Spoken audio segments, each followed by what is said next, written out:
Today, we see some evidence now that Blake Lively may have a history of not being upfront when she gets cast in a movie of her secret desires to actually play a much bigger role than that of lead actress. Here she is at the 2022 Forbes Power Women's Summit. Show up on a set, I knew that they just wanted me to show up and look cute and stand on a little pink sticker where I'm supposed to go and say what I'm supposed to say, but I also knew that that wasn't fulfilling for me, that I wanted to be a part of the storytelling, that I wanted to be a part of the narrative, whether that be in the writing, in the costume design, in creating the character.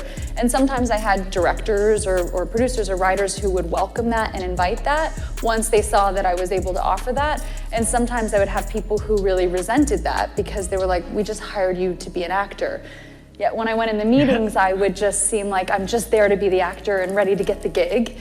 I wouldn't reveal that I actually need to have authorship in order to feel fulfilled. So I think that for them, sometimes that might have felt like a rug pull because you're like, you're trying to assert yourself into something that we didn't hire you to do. So she's a serial fraudster. That's called fraud. When you pretend you want to do the one thing and you'll do the thing they're hiring you for, but all along you have secret plans to do something very, very different. She seems like a rather shitty person.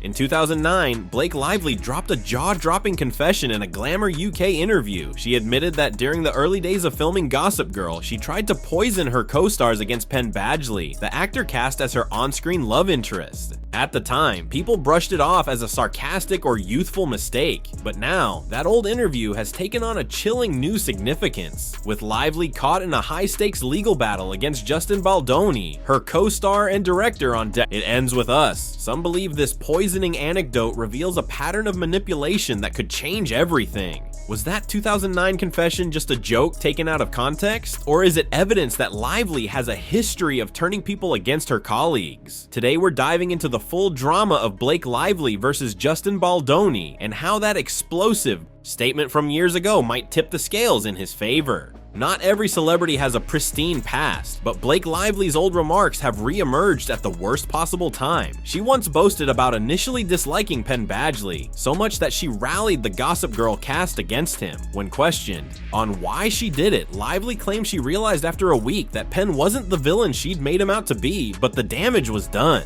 That casual admission flew under the radar back then, dismissed as a throwaway anecdote from a rising star. Now, it's being revisited with fresh eyes. Why does it matter so much today? Because Lively finds herself in a vicious dispute with Justin Baldoni, who not only starred alongside her, but also directed and produced It Ends With Us. Lively has painted Baldoni as an aggressor, accusing him of harassment and claiming she was forced to protect herself from his alleged bad behavior. But Baldoni has countered with his own evidence, text messages, emails, and sworn statements, insisting the real manipulator was Lively all along. For critics watching this unfold, that old interview has become a key piece of circumstantial evidence. If Lively once admitted to poisoning castmates against Penn Badgley, what's stopping her from attempting something similar against Baldoni? Before we dive deeper into the 2009 confession, let's set the stage. It Ends With Us, based on Colleen Hoover's best-selling novel, tells a story of domestic turmoil that hits uncomfortably close to home for everyone involved. Justin Baldoni acquired the rights, envisioning himself as producer and director, a major step up from his supporting roles in shows like Jane the Virgin. The second he announced Blake Lively would star, the press went wild. The film had all the makings of a big success, an emotional plot, a devoted fan base, and two attractive leads. Baldoni hoped the film would elevate him to serious Hollywood power player.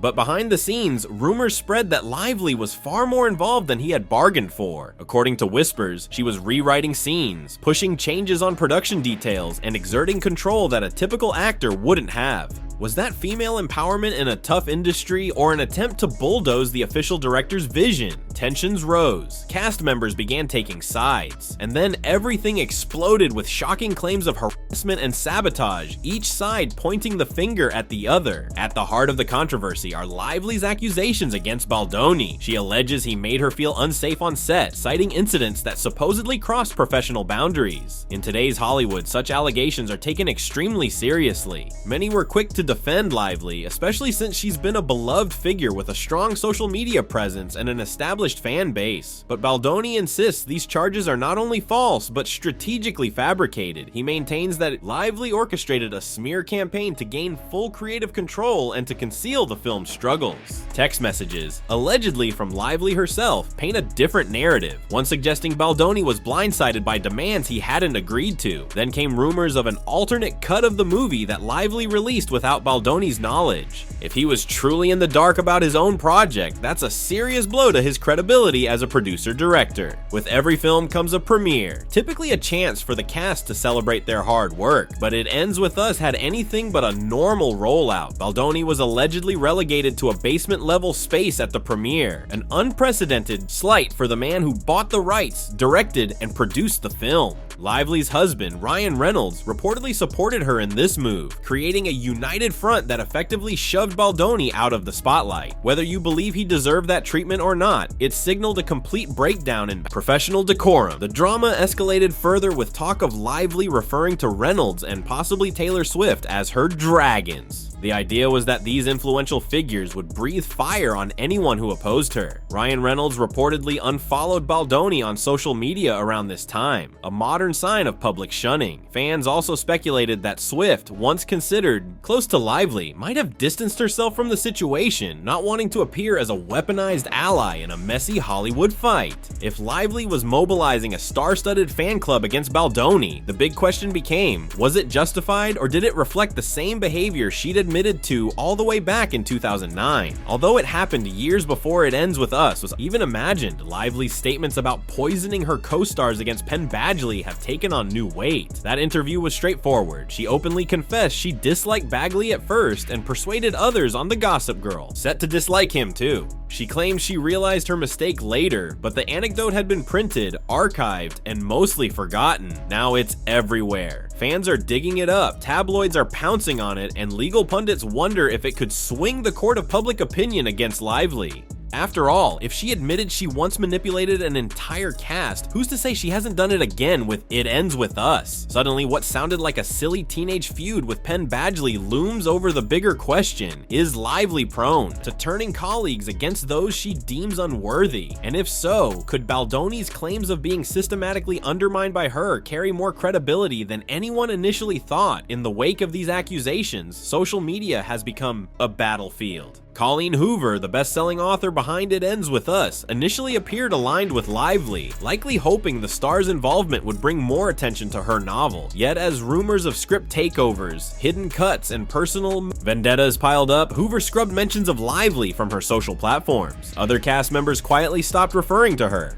Some even followed Baldoni, as though silently admitting they'd made a hasty choice in picking sides. Hollywood often functions like a school cafeteria. If the popular kids decide someone is out, everyone else follows suit to avoid backlash. But sometimes those alliances flip when new facts emerge. People are re-evaluating what they originally assumed was a straightforward case of a female star standing up to a male producer.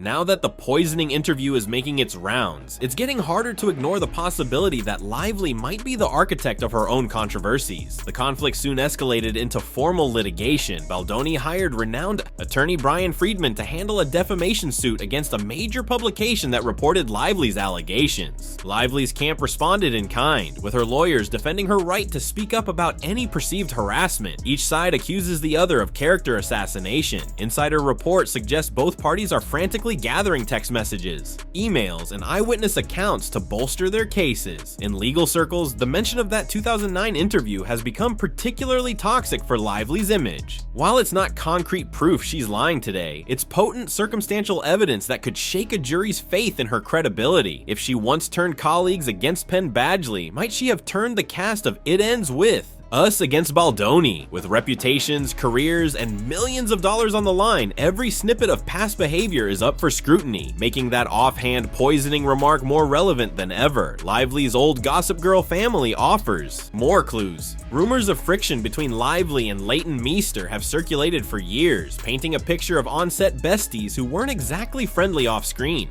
Penn Badgley, the alleged victim of Lively's poisoning, hasn't weighed in on her new controversies. Neither has Meester, nor most of the Gossip Girl alumni, at least not publicly. In Hollywood, that kind of silence can be telling. People with an axe to grind often use a scandal to speak up. The fact that almost no one is leaping to Lively's defense might speak volumes. At the same time, Lively isn't exactly short on supporters. Ryan Reynolds is obviously in her corner, and for a while, it seemed like many cast members of It Ends With Us followed suit. But as the fiasco unravels, the old Gossip Girl feud stands out like a neon sign. Could Lively's past reveal a personality prone to creating alliances and enmities with little middle ground? Or were these Gossip Girl tales blown out of proportion? Regardless, the 2009 confession has now become a central talking point that could influence how future co-workers, fans, and maybe even a jury see her. Part of the drama hinges on Lively's desire for creative control. She's spoken openly about feeling unfulfilled when she's merely hired to stand on a mark and recite lines. She'd rather shape the narrative, contribute to costume design, and put her stamp on scripts. Critics of Lively see this ambition as a covert takeover, especially given her admission that she doesn't always reveal these intentions during initial contract negotiations. For Baldoni, who had already sunk time and money into securing the film rights, Lively's approach could have felt like a hostile incursion. If she used her star power to demand rewrites or final cut privileges, it might have undermined his authority as director. This tension might have been manageable behind closed doors if not for Lively's subsequent claims of H, which soared into the public arena. Now, with the 2009 story about poisoning her castmates overshadowing everything, the question is whether these strong-arm tactics are part of her signature moves in her secret playbook. In Hollywood, relationships can make or break a career. It seemed obvious for up-and-coming actors on It Ends With Us to side with Lively, one of the most recognizable faces in the industry, especially when allegations of H surfaced. Few wanted to risk their future by defending Baldoni if it turned out her claims were true. But as more evidence leaks that might favor Baldoni's perspective, support has subtly shifted. Some who once championed Lively have gone quiet or walked back their public endorsements. Now, the entire industry is watching. If Lively's claims crumble, it could confirm that she's willing to weaponize allegations, a scenario that spells big trouble for her brand. If Baldoni is proven to have crossed boundaries, he'll be labeled unsafe to work with. Yet what truly complicates matters is that old poisoning interview. It provides a stark example of Lively admitting she can poison an environment against someone, fueling speculation that perhaps she's repeated that pattern here. It's a PR nightmare for both sides, but especially for Lively, whose entire defense hinges on the notion that she's been wronged, not doing the wronging. While Lively's 2009 confession is fueling skepticism, her reference to Ryan Reynolds and possibly Taylor Swift as her dragons paints a newer, more dramatic picture. The narrative suggests Lively can command her powerful friends to strike anyone who dares challenge her. Reynolds did publicly unfollow Baldoni, a move that felt like a loud statement in digital culture. Meanwhile, Taylor Swift's rumored involvement never materialized into explicit support, perhaps because she didn't want to be seen as waging war on Lively's behalf. This dragon label might simply be a playful phrase, but in the context of Lively's newly revived poisoning story, it underscores a recurring theme. She's not afraid to gather allies and freeze out anyone who doesn't fall in line. Baldoni's fans argue that's precisely what happened to him. He was cast as the villain, forced into a corner, and publicly shunned by Hollywood A-listers. Meanwhile, Lively remains confident that she was protecting herself from legitimate mistreatment. Depending on which side you trust, those dragons were either defending a victim or fueling an unwarranted witch hunt. In a legal fight, prior conduct often comes under scrutiny. If Baldoni's lawyers introduce Lively's old Glamour UK interview to show she has a history of turning castmates against each other, it could be devastating for her credibility. While the interview alone may not prove or disproves H allegations, it raises doubts about her motives and methods. A savvy legal team could argue that her complaint against Baldoni follows the same pattern she proudly admitted to in the past. This possibility complicates matters for Lively. She might have to explain away that 2009 anecdote as a youthful mistake or a joke taken out of context. The question is, will a jury or public audience believe her, especially if other behind-the-scenes stories corroborate a pattern of manipulation? information. In an era where social media records and personal testimonies can spread like wildfire, every piece of the puzzle counts. The more people recall Lively's poisoning brag, the harder it may be for her to maintain an image of innocence. Anyone who's followed the Depp Heard fiasco can see a few parallels here. Both cases revolve around conflicting narratives of who is the real abuser and who is the real victim. In that highly publicized scandal, early sympathy largely went to the more prominent accuser. Then, as conflicting evidence emerged, the public sentiment flipped dramatically. Could Lively face a similar backlash if Baldoni's documented proofs undermine her statements? Her 2009 confession about undercutting Penn Badgley might be nowhere near as severe as claims of physical violence, but it does cast a shadow over her reliability. With each new revelation, the public and potential jurors may re-examine everything Lively says or does through a lens of skepticism. Ironically, the film that sparked this entire feud could suffer most. It Ends With Us was poised for box office and streaming success, given the novel's massive following. Now it's mired in scandal. Fans of the book who once celebrated Lively's casting are torn. Do they stand by her or question her motives? Will the negative press overshadow the story itself? Some believe the controversy could boost initial curiosity. Controversy often sells tickets, but in the long run, negative headlines can eclipse a film's quality or message. For Baldoni, the film was supposed to be a career highlight. Instead, it may become known as the production that launched one of Hollywood's ugliest feuds. Lawsuits, allegations, and rehashes of a 14-year-old confession aren't exactly the stuff of a cinematic fairy tale. Whether It Ends With Us eventually thrives or tanks, it may forever be linked to these behind-the-scenes battles. Many watchers wonder if Ryan Reynolds regrets entering the fray. He was reportedly quick to support Lively's version of events, but if more evidence surfaces that contradicts it, his public stance could backfire. As for Taylor Swift, speculation abounds that she quietly distanced herself to dodge involvement in what has become a messy, headline-grabbing scandal. Both are major power players, and either one stepping forward with a strong statement could tilt the scale in Lively's favor, or confirm that she acted alone in orchestrating a Hollywood takedown. Swift's fans have questioned whether she ever agreed to be a dragon in the first place. A star of her magnitude typically manages her public image with precision. Getting tied up in a potential legal fiasco that includes revived confessions of poisoning co-stars likely isn't on her agenda. Meanwhile, the rumor mill continues to swirl, suggesting that some lines of communication between Swift and the Lively Reynolds household may not be as friendly as they once were. No matter how this saga ends, the 2009 poisoning statement has already reshaped the conversation. Instead of a straightforward story about a powerful actress taking a stand against East H, we have a far murkier narrative. Blake Lively's track record, at least according to her own admission, might indicate a pattern of bending social dynamics to her will. Whether that was an isolated incident or a lifelong habit remains to be seen, but it's enough to make fans and insiders question everything they thought they knew about her public persona. For Baldoni, the best case scenario is that evidence emerges vindicating him and showing he was cornered by Lively behind-the-scenes schemes.